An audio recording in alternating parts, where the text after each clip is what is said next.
Hi childrens, welcome to Reeva stories and rhymes. పిల్లలు, ఈరోజు మనం ఒక మంచి నీతి కథ విని నేర్చుకుందామా? కథ పేరు ఒక కోతి రెండు పిల్లులు. అనగనగా ఒక ఊరిలో రెండు పిల్లులు ఉండేవి. ఆ రెండు పిల్లులకి ఒక రొట్టె ముక్క దొరికింది.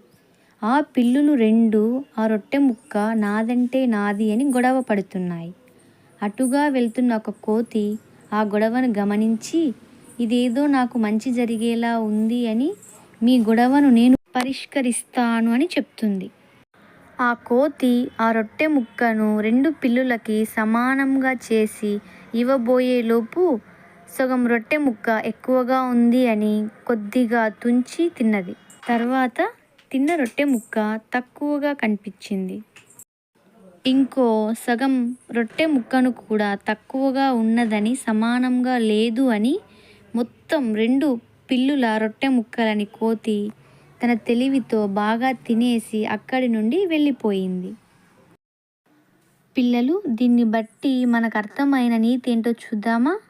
నీతి: రెండు పిల్లులు దొరికిన ఆహారమును ఇద్దరు సమానంగా పంచుకొని తినకుండా గొడవ పడడం వల్ల కోతి మధ్యలో కల్పించుకొని ఉన్న ఆహారాన్ని తన తెలివితో తానే తినేసింది.